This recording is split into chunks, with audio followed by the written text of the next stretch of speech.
Class 5 Computer Chapter 1 Evolution of Computers. Topic for today is Book Exercise F.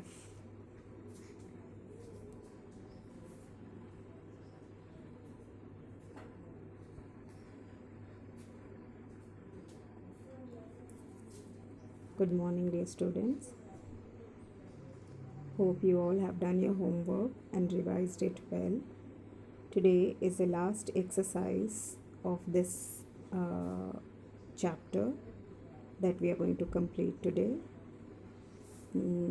So the instruction given for this exercise is answer the following questions. So I have written the question and the answers for you. You can see it on the screen.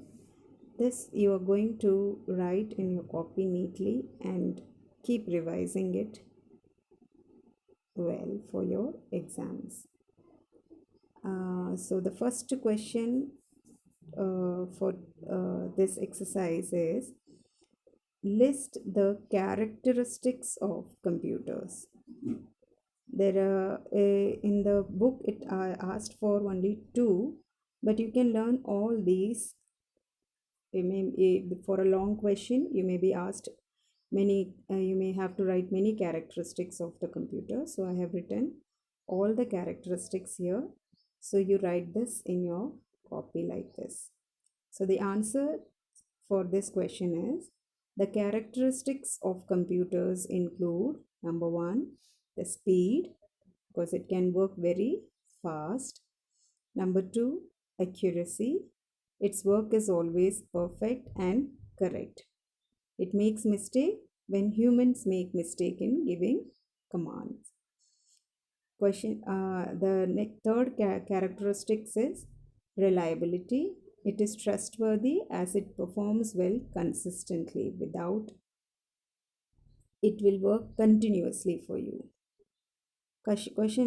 Characteristics number 4 is versatility.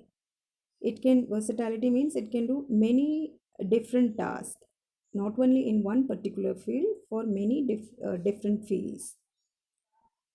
Then characteristic number 5 is storage.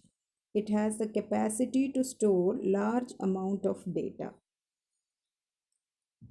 Then number 6 is diligence. It has the ability to work continuously without getting tired or taking rest. It's, as you all know, it's a non-living thing. It doesn't get tired like we humans do. It can work continuously. Now the last characteristic is multitasking. Multi means many tasks. So it has the ability to play music, type letters, or do calculation at the same time.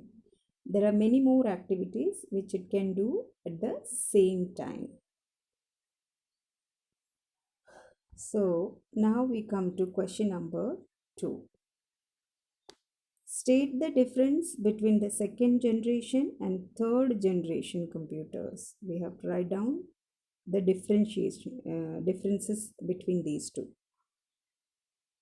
So answer for this question is the difference between the second generation and third generation computers include number 1, the second generation computers used transistors, whereas the third generation computers used integrated circuits or IC technology. Number 2, punched cards and paper tapes were the input devices and printouts as output of second generation computers. These were the input and output devices of second generation computer. Whereas third generation computers used keyboard as their input device and monitor and printer as their output device. Now the third difference is BASIC, Fortran, COBOL are some languages of the second generation computers, whereas Pascal, RPG are some languages of the third generation computers. Now the fourth difference is third generation computers were faster, cheaper, reliable and had high storage capacity than the second generation computers. Now let's come to question number 3. Write a short note on abacus. This question we discussed when I was teaching you the early calculating devices and gave you as homework. Still, you will be doing it again for this exercise. So the answer to this question is abacus was the first mechanical device invented by the Chinese. It was made up of a wooden frame with rods and beads to do addition, subtraction, multiplication, and division. The frame is divided into two parts, that is, heaven and earth. Each rod in heaven has two beads, and each earth rod has five beads. Now let's do question number 4. Mention any two limitations of computer.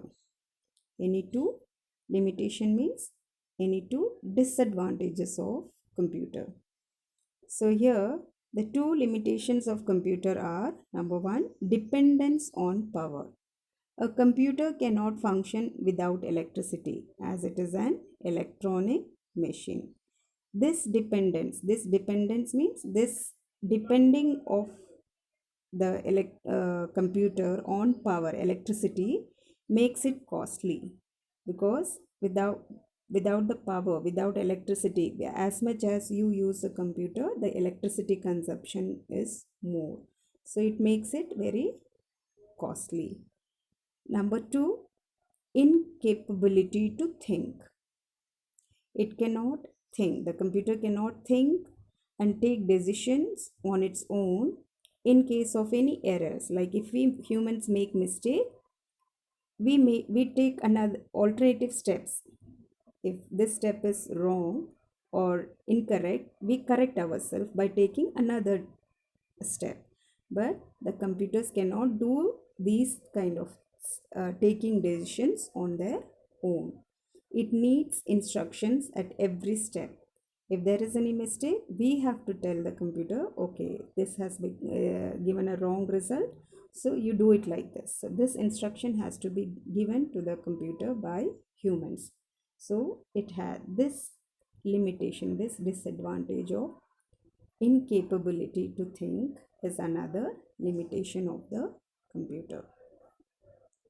So that's all for this class, children, and with this we have completed the chapter also. I would want you to read and revise the chapter once again, and all the questions that I have been sending you for this chapter, revise it well, and if you have any doubts you can write it in your copy in the last pages. So when we meet, you can ask me all these, you can clarify your doubts there.